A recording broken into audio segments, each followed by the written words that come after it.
Baik, Bapak sekalian dimuliakan Allah. Kali ini kita akan mengkaji, kita berjudul membangun kepedulian sosial. Kenapa ini penting?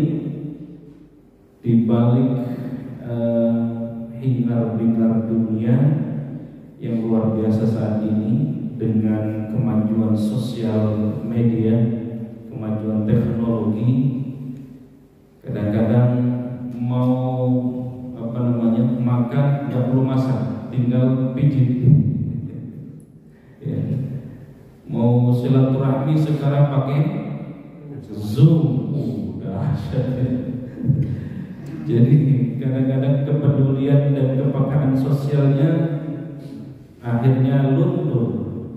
Nah, maka pagi hari ini kita akan mengulas seputar tema ini. Silakan dibuka surah Al-Hasyr atau nanti tinggal melihat layar saja. Al-Hasyr ayat 8 sampai 11. Kalau masih memungkinkan kita sambung dengan surah Al-Ma'un ayat 1 sampai 7. Kajian ini sebenarnya sudah saya sampaikan di Serambi Islami TVRI. Kalau yang nonton tanggal 1 kemarin, ayat tema ini saya ulas kembali.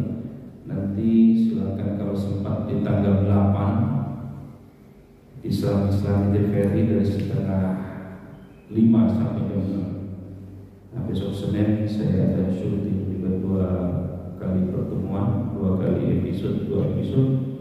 Satukan soft Indonesia. Jadi TV sudah mulai bergeliat lagi. Sudah mulai bergeliat lagi.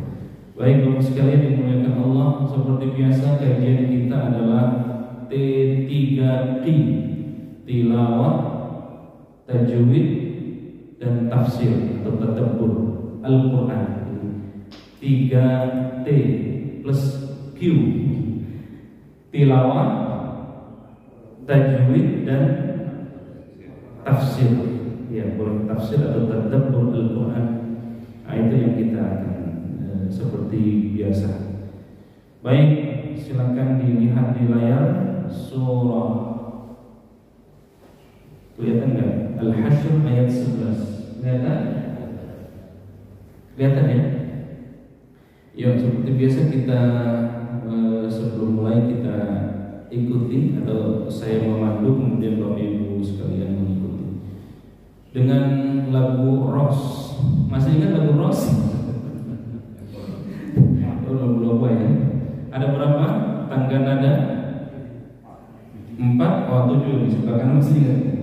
Bayati, Soba, Hijaz, Nahawan, Ros.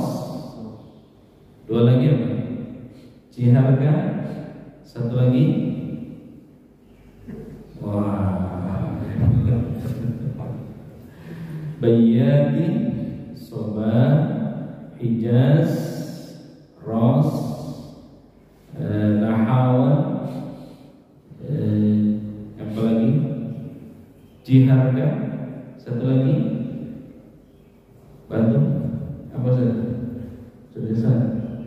Ya, kali ini kita akan membacakan dengan lagu Ros. Nah, kalau Bapak Ibu sekalian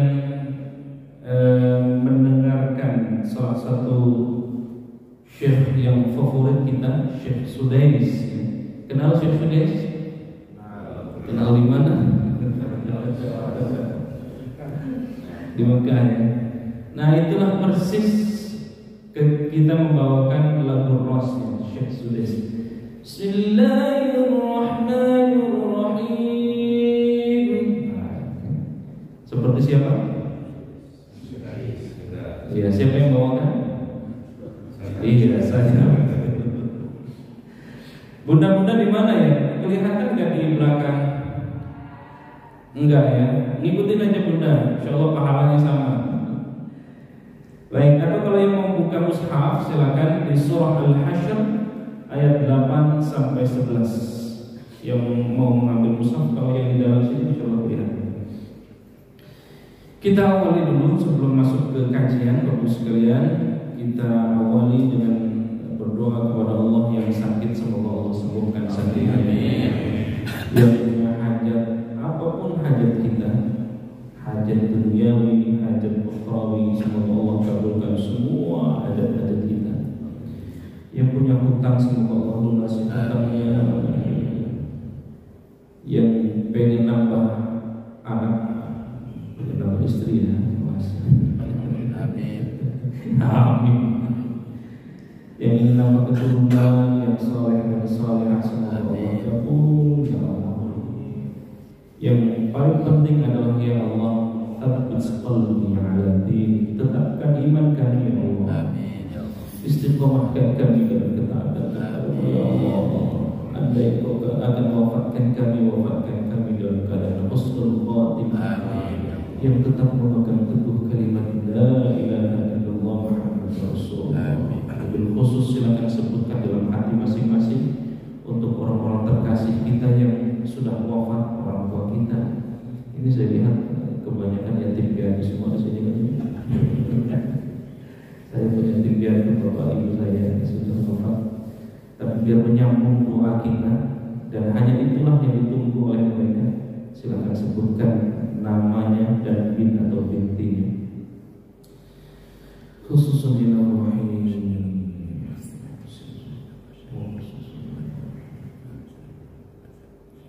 semoga Allah ampuni dosa-dosa mereka.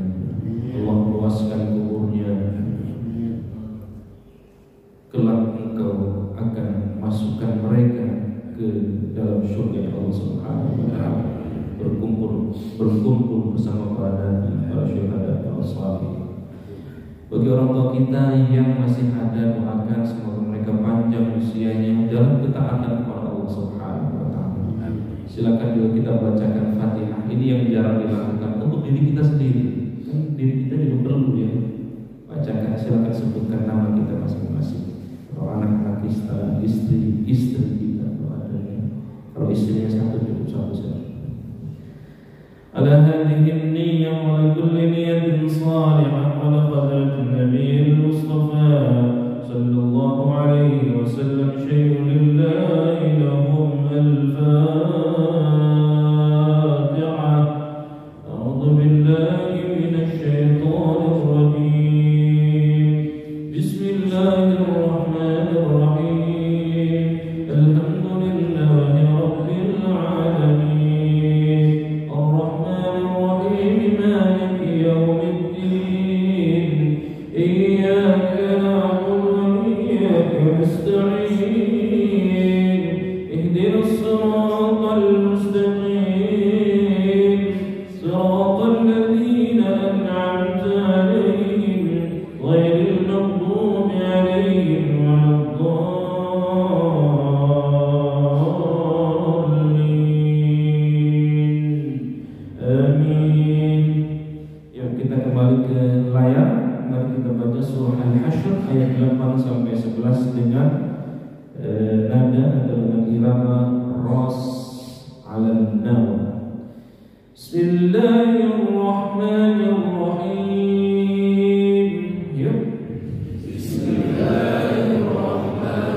تبوأوا الدار والإيمان من قبلهم والذين كفروا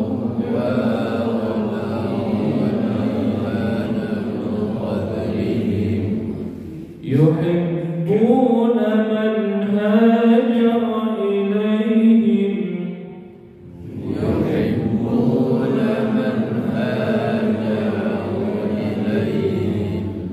ولا يجدون في صدورهم حاجة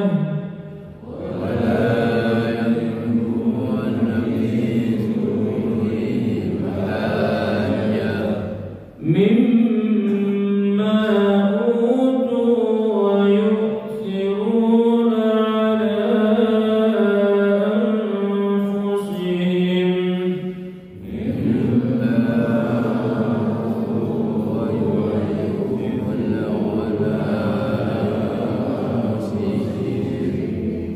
ولو كان بهم خصاصة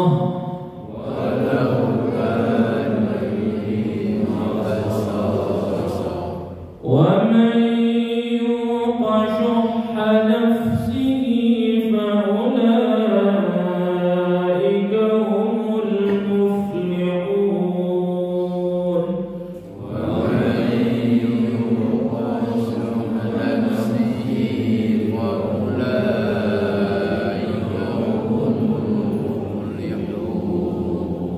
صدق الله العظيم.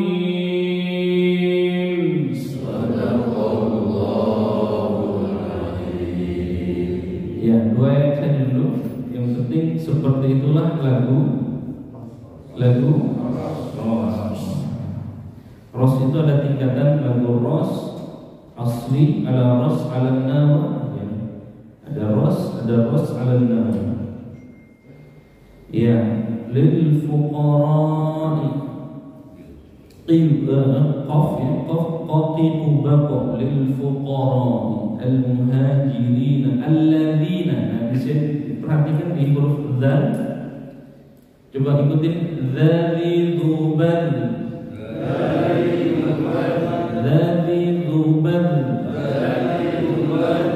bukan, lihat di alladzina di sini alladzina. Biasanya anak-anak saya sering meluruskan allazina, no. Tapi dzali dzubal ikutin. Ya, bukan zazi zubaz allazina, bukan. Kalau baca teks Latinnya DZ allazi alladzi dzali dzubal. Oke, di lafaz ukhriju di sini huruf kha, khafifubah. Jadi sampai kedengaran Oke. Kemudian yang sering juga kurang tepat di huruf jim. Jim itu tanpa desis. Saya contohkan a'udzu billahi minasy syaithanir rajim. Bukan a'udzu billahi minasy syaithanir rajim. Beda. Jim sama jim. Jadi jubaj. Ya, bukan jadi jubaj. Bukan ya, tapi jadi jubaj. Terus ibarat kita bawa kendaraan, hati-hati ada di sini nun sukun ketemu dal, itu hukumnya ikhfa. Ada berapa huruf ikhfa? Oh, panjangnya banyak, 15. Salah satunya adalah dal. 1,5 sampai 2. Min diyarihim, jangan min diyarihim, bukan min diyarihim, ya, oke. Terus huruf dal, beberapa huruf saja yang saya sebutkan. Huruf dal ini beberapa dialek, beberapa lahjah yang dari Jawa misalnya, maaf, saya juga bukan dari Jawa, dari Sunda, saya juga dari Sunda. Huruf dalnya disebutnya atau dilafalkannya huruf dal. No, bukan dal, tapi dadi dubadil. Bukan huruf A B C D, bukan D. Bukan D, bukan dadi dubadil, no, tapi dadi dubadil. Ikuti. Dadi dubadil. Dadi dubadil. Dadi dubadil. Ya, min dia, bukan min dia, no, bukan di, min di. Nah ini nggak ada di dialek bahasa Arab, nggak ada di dialek bahasa Indonesia. Di dan di tempat, jadi ujung lidah di ketemu dengan gigi, di, atau gampangnya silakan gigit ujung lidah Bapak Ibu sekalian, kemudian hentakan di. Ya, kalau di silakan coba, kalau huruf di ujung lidahnya tidak ketemu dengan gigi, di coba, di. Nah, kena gigi nggak? Nah, berarti kurang tepat. Bukan salah ya, bukan salah, kurang tepat. Ya, maka kata Nabi, kalau baca Quran itu harus biluhunil Arab, dengan lahjah, dengan dialek seperti orang Arab ngomong itu. Baik, yang penting dikenali saja dulu. Terus fadla, body ubam, awas jangan nyeplos. Apa istilah nyeplos itu ya? Body ubam, awas, bukan fadla. Oke, selebihnya udah ya, beberapa huruf saja yang kita ini. Minallahi wa yansuruna Allah wa rasulahu ulaika humus shadiqun.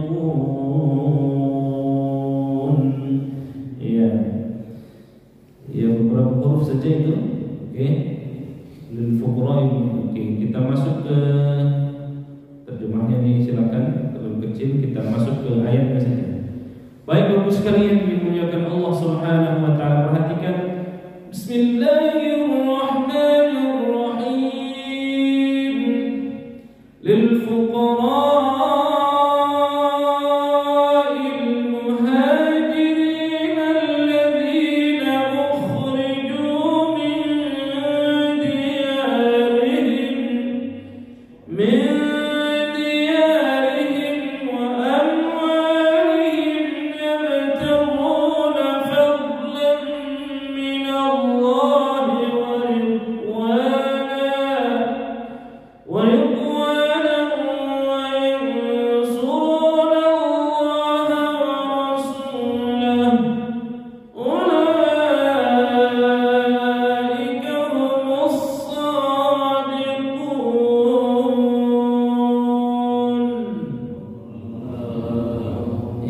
sekalian dimuliakan Allah Subhanahu wa taala, lil fuqara, bagi orang-orang fakir. Siapa orang-orang fakir yang disebutkan di ayat ini? Al-muhajirin, mereka adalah orang-orang yang berhijrah. Jadi ketika Nabi Muhammad SAW melakukan perjalanan hijrah, ya sekalian dimuliakan Allah, orang-orang yang berada di Mekah itulah yang disebut dengan muhajirin, ya, muhajirin. Jadi kenapa di ayat ini dikatakan lil fuqara, mereka fakir? Karena tidak ada harta yang dia bawa, tidak ada perniagaan yang dia bawa, tidak ada ma'isyah yang dia bawa. Jadi semuanya ditinggalkan, ya. Masya Allah. Maka mereka disebutkan di ayat ini lil fuqara. Bayangkan Bapak sekalian, yang punya harta banyak, punya kebun, punya unta, punya hewan ternak, punya seterusnya ditinggalkan. Kenapa? Karena mereka mengikuti perintah Allah Subhanahu wa taala. Untuk apa? Al-muhajirin, untuk berhijrah. Siapa al-muhajirin di sini? Di ayat ini alladzina ukhriju min diyarihim. Bagi atau harta rampasan itu untuk orang-orang fakir, lil fuqara al-muhajirin, orang-orang yang berhijrah alladzina ukhriju min diyarihim, yaitu orang-orang yang diusir, yang keluar dari min diyarihim, kampung halamannya, ya, meninggalkan kampung halamannya, meninggalkan hartanya, meninggalkan suaminya. Kalau seorang istri yang suaminya belum mau beriman, seorang suami meninggalkan anaknya yang belum beriman, meninggalkan istrinya yang belum beriman. Jadi mereka hanya membawa diri sendiri, tidak membawa hartanya, tidak membawa apa-apa, tidak membawa untanya dan seterusnya, harta perniagaan tidak. Wa amwalihim, mereka selain meninggalkan kampung halamannya, mereka juga meninggalkan hartanya. Wa amwalihim, apa yang mereka cari? Yabtaguna fadlan minallahi wa ridwana. Mereka terusir, mereka keluar dari kampung halamannya, mereka meninggalkan harta bendanya. Apa yang mereka cari? Yabtaguna fadlan minallahi wa ridwana. Yang mereka cari adalah hanya karunia Allah. Yang mereka cari hanyalah keridhaan Allah. Ini penting. Nanti kita bahas satu persatu. Wa yansurunallaha wa rasulah. Mereka selain mencari karunia Allah, keridhaan Allah, mereka juga demi menolong agama Allah dan Rasulnya. Apa maksudnya menolong agama Allah dan Rasulnya? Maksudnya adalah hanya atas perintah Allah lah mereka mengerjakan atau melakukan perjalanan hijrah yang jauh dari Makkah menuju Madinah. Yang mereka cari adalah mereka sesungguhnya menolong agama Allah. Ketika kita duduk di sini, ini juga bagian dari menolong agamanya Allah. Ya. Jadi majlis atau masjid ini tidak sepi. Ini juga bagian dari wa yansurunallaha wa rasulah. Yang kita cari adalah yabtaguna fadlan minallahi wa ridwana. Mestinya masih enak berselimut, ya. Sampai subuh, sampai jam 6 enaknya begitu tidur, tetapi karena kita yabtaguna fadlan minallahi wa ridwana, maka kita tinggalkan selimut kita di rumah kita masing-masing dan datang ke masjid ini. Ulaika humus shadiqun, orang yang model ini kata Allah, mereka lah orang-orang yang benar, mereka lah orang-orang jujur. Jadi insyaallah yang meninggalkan rumah untuk duduk di sini ini tipe-tipe orang-orang jujur. Kalau mau jadi pengusaha, ya, mau mencari karyawan, carilah karyawan yang ahli masjid. Ya, insyaallah. Kalau yang mau mencari mantu, ibu-ibu, ini sayangnya sudah jenggotan semua. Yang mau cari mantu, carilah mantu yang senang ke masjid. Baik, Bapak sekalian dimuliakan Allah Subhanahu wa taala. Di sini lil fuqara'il muhajirin. Jadi ada harta rampasan itu untuk orang-orang yang berhijrah, lil fuqara'il muhajirin. Kenapa? Karena mereka fakir. Maka kalau dulu Bapak sekalian konsep penghasilan negara itu paling tidak ada 3 di sini. Yang pertama adalah al-fa'i. Al-fa'i itu apa? Yaitu didapat dengan jalan perdamaian atau menyerahkan dengan tanpa syarat seperti Bani Nadir. Jadi sebelum diserang, sebelum mereka diperangi sudah menyerah dulu. Maka mereka menyerahkan harta mereka, yaitulah al-fa'i. Ada juga namanya ghanimah.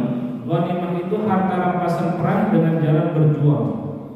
Ya, jadi ketika kita berjuang menang, maka ada harta rampasan perang, itulah namanya ghanimah. Jadi ada al-fa'i, ada ghanimah, dan itu menjadi penghasilan dari negara. Yang ketiga adalah jizyah atau kharaj. Jizyah itu adalah tanda kedudukan yang harus dibayar oleh setiap ahli kitab, baik Yahudi Nasrani maupun Majusi yang berlindung di bawah naungan Islam. Jadi di zaman Nabi pun sudah ada Yahudi, di zaman Nabi pun sudah ada Nasrani, di zaman Nabi pun sudah ada Majusi. Tapi Nabi tidak ngurus lakum dinukum waliyadin. Mereka tetap mendapatkan hak yang sama, mendapatkan dilindungi oleh Nabi. Tetapi mereka juga tetap membayar, istilah sekarang adalah bayar pajak. Maka pajaknya itu disebut jizyah atau al-kharaj. Ya, jadi ada 3 pendapatan negara itu, ada al-fa'i, ya, ada ghanimah, dan yang ketiga adalah jizyah. Baik, Ibu sekalian dimuliakan Allah Subhanahu wa taala. Untuk menjelaskan ayat 8 ini, saya menyimpulkan paling tidak ini karakteristik orang-orang muhajirin dalam ayat 8. Ada 6 paling tidak. Yang pertama adalah mereka orang-orang yang fakir miskin, masya Allah ya. Kenapa? Karena Nabi meninggalkan harta mereka tidak dibawa. Kebunnya tidak jual dulu baru kemudian hijrah, tidak. Tinggalin aja udah. Harta mereka yang mereka punya, kebun-kebunnya ditinggalin. Jangankan kebun, jangankan harta, jangankan ladang mereka. Keluarga mereka tidak, yang belum percaya kepada Nabi, yang belum beriman kepada Allah, percaya kepada Rasul, mereka juga tinggalkan. Maka mereka adalah orang-orang fakir. Jadi muhajirin, orang-orang yang berhijrah itu dijelaskan oleh Allah adalah orang-orang yang fakir. Yang kedua, mereka orang yang atau muhajir itu berpindah karena agama. Jadi berpindahnya itu bukan karena cekcok, bukan karena nggak enak, bukan, tapi berpindahnya karena agama. Jadi ada satu kondisi yang di dalam Islam itu, umat Islam ketika di Mekah, masya Allah, diintimidasi, diembargo secara ekonomi, Nabi diludahi, Nabi diperangi, Nabi ingin dibunuh. Itu bagian dari konsekuensi dakwah. Jadi kalau ada Bapak Ibu sekalian sudah membangun masjid tapi masih ada yang tidak senang, biasa. Justru kalau tidak ada orang yang tidak senang kepada kita, justru harus dipertanyakan, kok nggak ada yang ini. Membangun pesantren misalnya, kalau lurus-lurus saja itu justru dipertanyakan. Mesti ada orang yang tidak senang, ya. Ini taklim begini, ada nggak yang tidak senang ini? Ada saja. Itu bagian dari konsekuensi dakwah. Bahkan kalau kita melihat ayat Bapak sekalian, tidaklah aku katakan beriman, kata Allah, fahum la yuftanun, sebelum kalian diuji oleh Allah Subhanahu wa taala. Jadi ujian dari Allah itu bukan untuk menghancurkan kita, bukan ingin kita tidak baik, tidak. Tetapi ujian Allah itu ingin menaikkan derajat kita. Kita mau mendapatkan mutiara, kira-kira dapatnya dari mana mutiara? Dari dasar lautan. Harus nyelam dulu, ya. Untuk mendapatkan pisau atau golok yang tajam, diapain itu golok? Ya. Harus dipukul dulu, harus dibakar dulu. Insyaallah. Ya, seperti itulah keimanan, seperti itulah yang dialami oleh muhajirin, seperti itulah yang dialami oleh Bilal bin Rabah misalnya, ketika mulutnya hanya Allah, ya.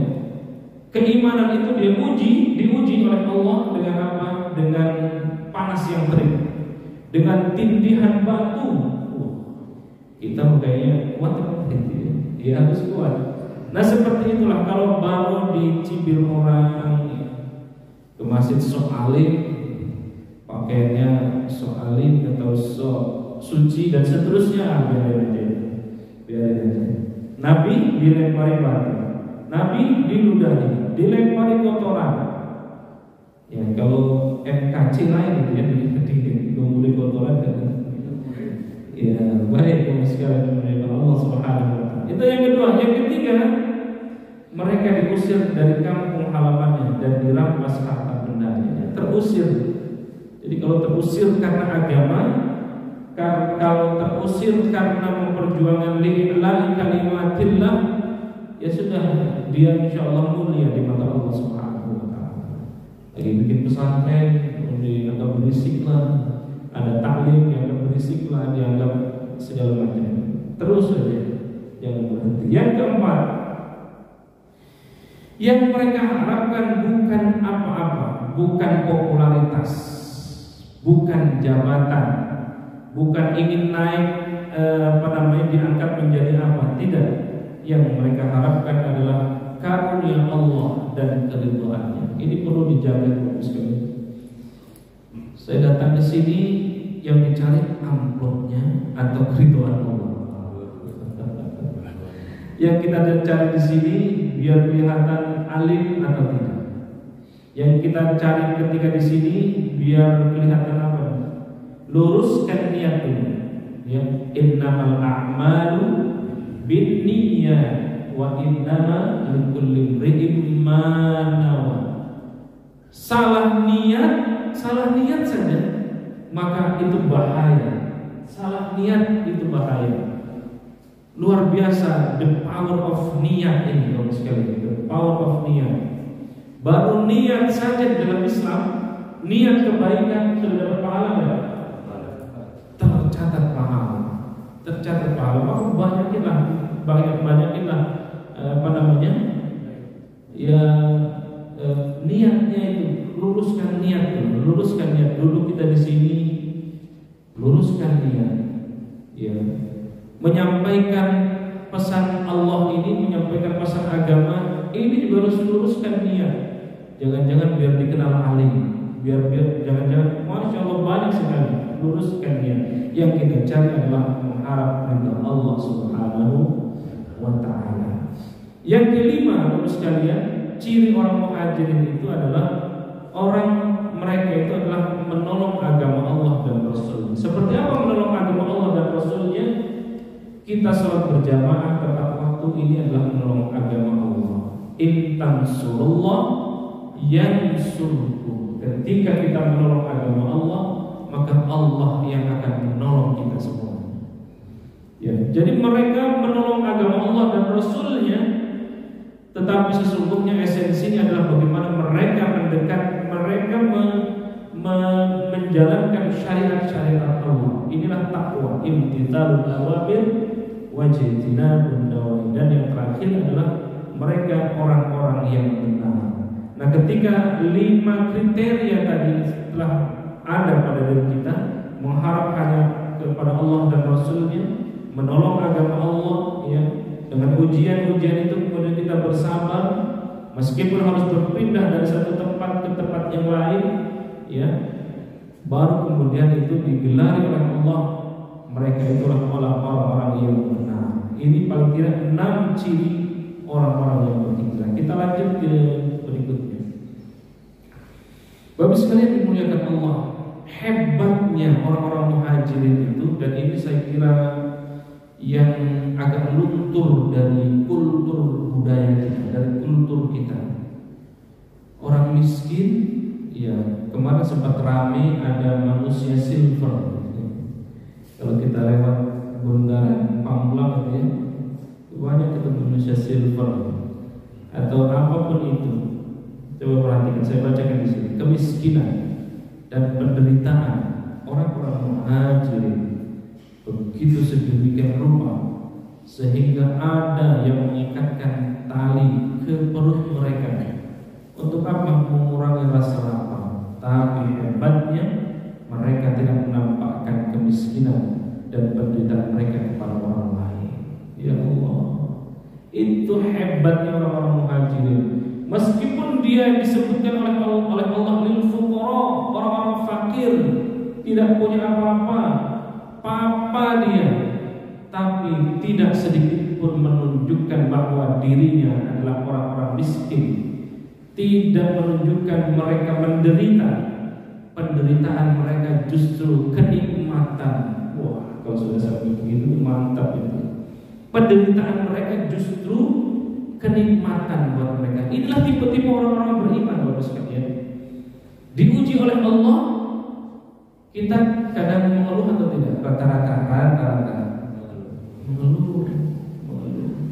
Saya mengeluh, Bapak mengeluh, kita mungkin semuanya mengeluh. Manusiawi memang, tetapi bagi orang-orang yang hatinya beriman, iman itu kuat gitu Bapak sekalian. Ya, iman itu kata Nabi yazidu wa yanqus. Kadang naik, kadang fluktuatif. Maka kalau iman kita kenceng, diuji oleh apapun, kehilangan misalnya, kehilangan apapun itu justru kehilangan, dia bilang alhamdulillah.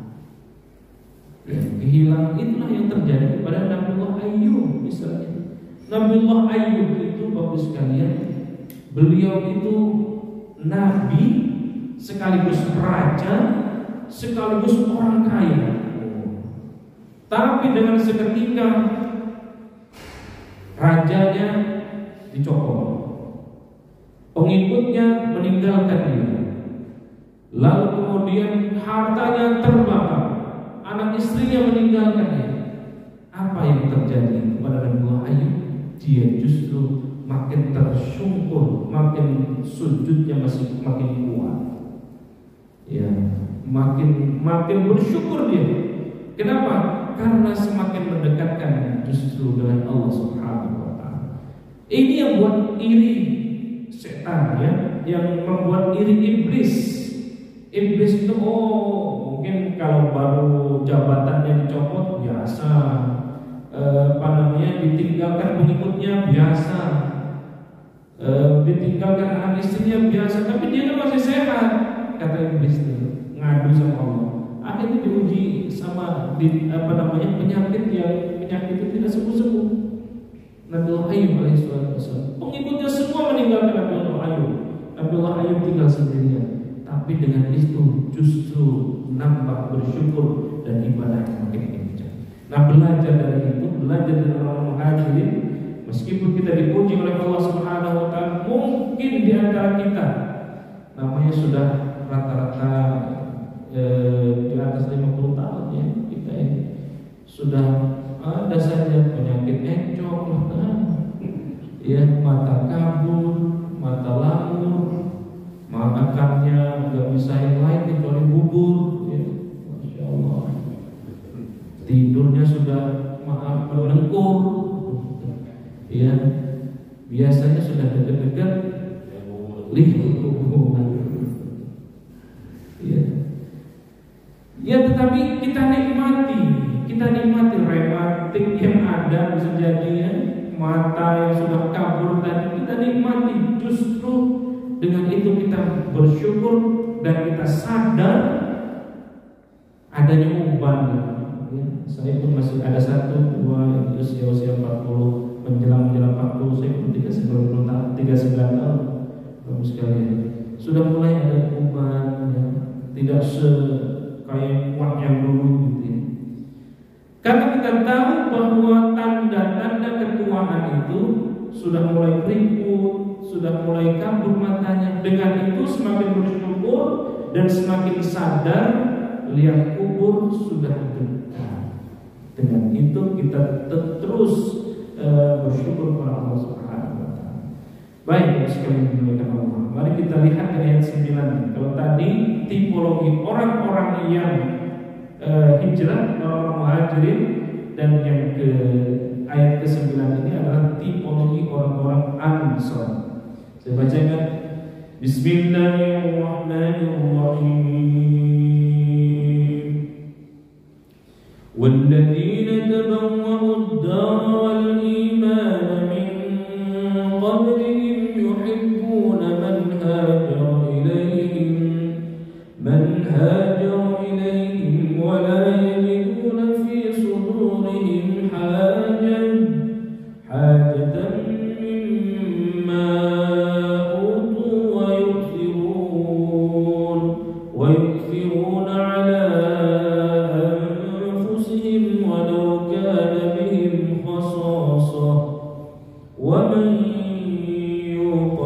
nafsihi fa ulaika humul muflihun. Orang-orang Ansor, kalau tadi orang-orang Muhajirin, sekarang dipulaukan orang-orang Ansor. Walladzina tabawwa'ud dara wal iman, orang-orang Ansor yang telah menempati kota Madinah dan beriman sebelum kedatangan mereka. Wal iman min qablihim yuhibbuna man hajara ilaihim, mereka orang-orang Muhajirin ya, sebelum kedatangan orang-orang Muhajirin mereka mencintai orang-orang yang berhijrah ke tempat mereka. Yuhibbuna man hajara ilaihim wala yajiduna fi sudurihim hajah. Hebat sekali memuliakan Allah Subhanahu wa taala. Mereka tidak mendapatkan keinginan di dalam hatinya terhadap apa yang diberikan kepada orang-orang yang muhajir. Fi sudurihim hajah, tidak tendensius, tidak ingin mendapatkan apa-apa. Apa istilahnya itu kalau memberi tanpa meminta apapun itu? Tanpa pamrih itu kira-kira. Wala yajiduna fi sudurihim hajah, mereka membantunya tanpa pamrih. Ya, mimma utu wa yusiruna ala anfusihim, mereka tidak pamrih. Selain itu, sekali dimuliakan Allah, mereka juga mengutamakan siapa mengutamakan orang Muhajirin daripada dirinya sendiri. Ala anfusihim walau kana bihim khasasah, mereka mengutamakan orang-orang Muhajirin dibanding dirinya sendiri, kendati mereka juga ada keperluan yang khusus, itu keperluan yang mendesak, meskipun mereka pada keperluan yang mendesak. Wa man yuqa syuhha nafsihi fa ulaika humul muflihun, siapa yang dijaga dirinya dari kekikiran itu, itulah orang-orang yang beruntung. Nah, Bapak sekalian, coba perhatikan ayat 9 ini.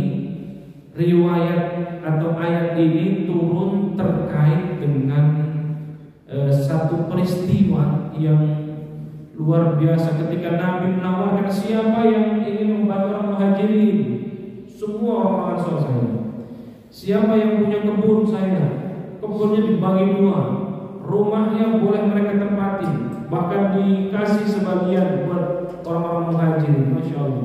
Termasuk siapa yang mau ngasih makan, ada salah satu sahabat Rasulullah SAW, saya ya Rasul, mengajak orang makan padahal di rumahnya hanya cukup untuk dirinya dan keluarganya. Lalu apa yang dilakukan? Bapak sekalian dimuliakan Allah Subhanahu wa taala, mereka mengajak orang Muhajirin, lalu kemudian begitu sampai di rumah ternyata makanan cukup hanya untuk dirinya dan keluarga, maka istri dan anak-anaknya dipersilakan untuk tidur. Lampunya dimatikan, dia makan dengan orang-orang Muhajirin itu makan, ya. Lalu orang Ansor yang mengajak tadi dia juga ikut makan, tetapi yang ada hanya bunyi piringnya saja, padahal itu kosong, demi menghormati. Masya Allah. Sampai begitu tuh orang-orang Ansor itu, orang-orang yang beriman itu mestinya sampai demikian hebatnya, Bapak sekalian. Ya. Nah, maka ada 5 kelebihan dari ayat 9, ayat 10-nya.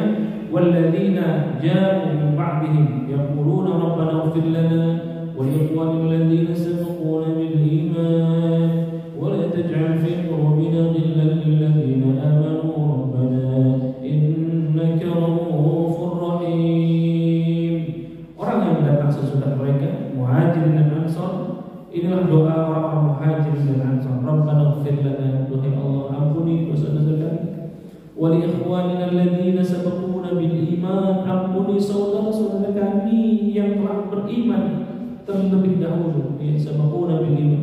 Wa la taj'al fi qulubina, dan janganlah engkau jadikan dalam hati kami ini, ya, ghillan lil ladzina amanu, kedengkian terhadap orang yang beriman. Nah, ini doa ini selalu kita panjatkan biar tidak ada dengki.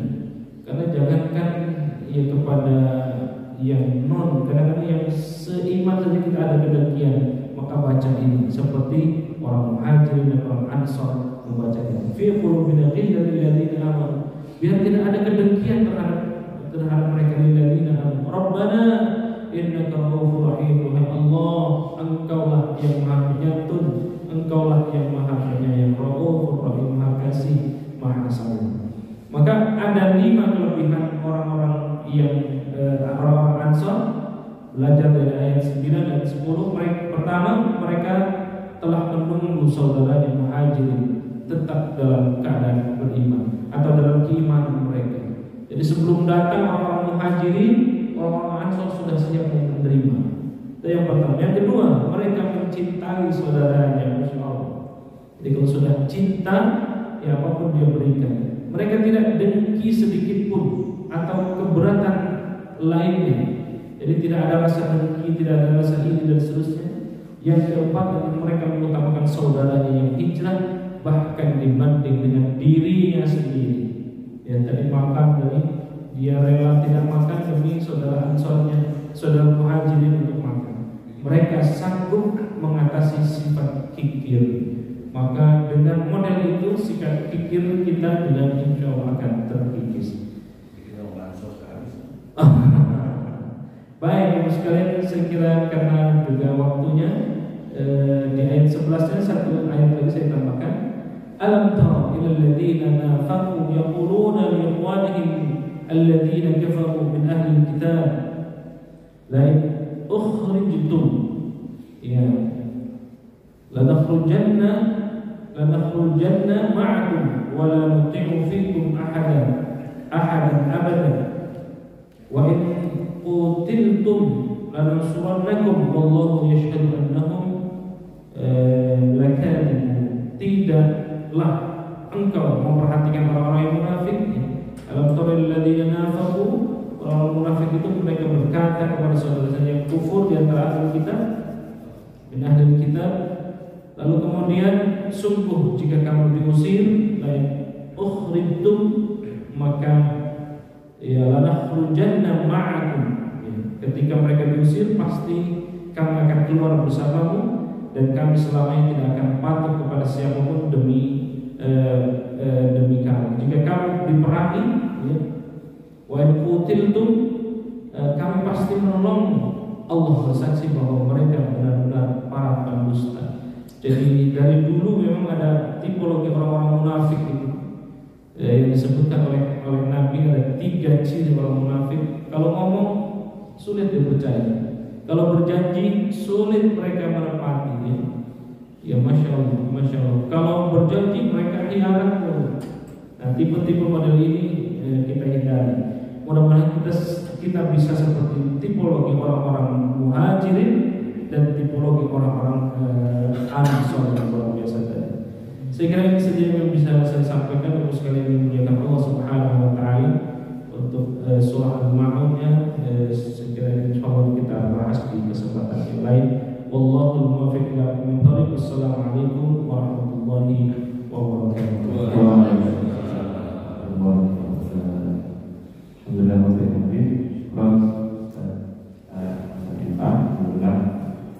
Terima kasih juga kepada seluruh jemaah yang hadir. Mudah-mudahan kita ini Allah turunkan rahmat dan keberkahan. Selanjutnya kami persilakan kepada seluruh jemaah kalau masih ada yang bertanya, silakan seperti apa. Baik. Assalamualaikum warahmatullahi wabarakatuh. Waalaikumsalam.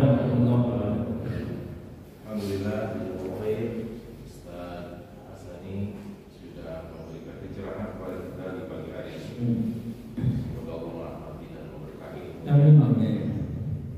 Ada pertanyaan dan sedikit menggugah kita semua di sini terkait dengan karakter dari golongan Ansor, utamanya golongan Ansor.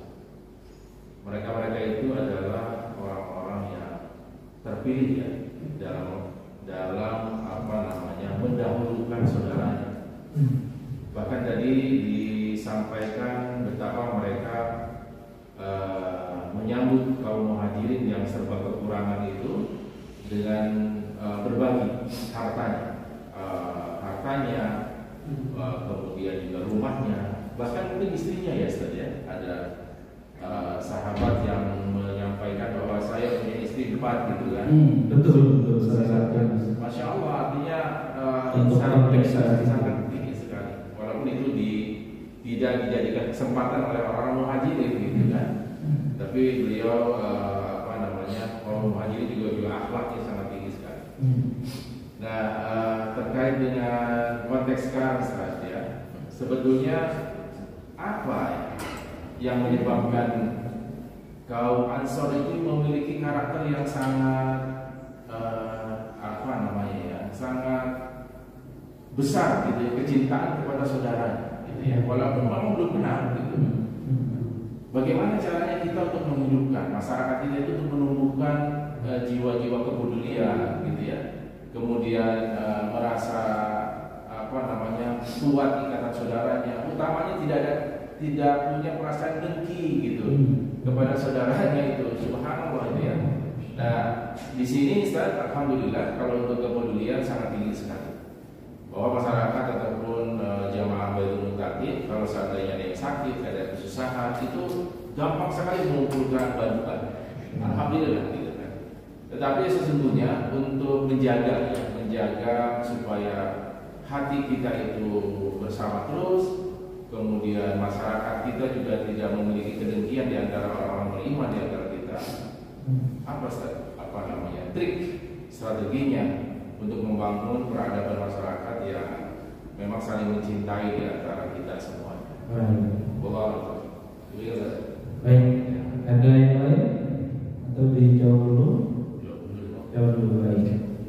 Kuncinya adalah iman. Inilah yang menyatukan kita.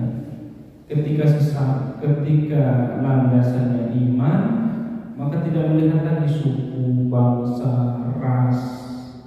Yang kita lihat adalah ukhuwah imaniyah.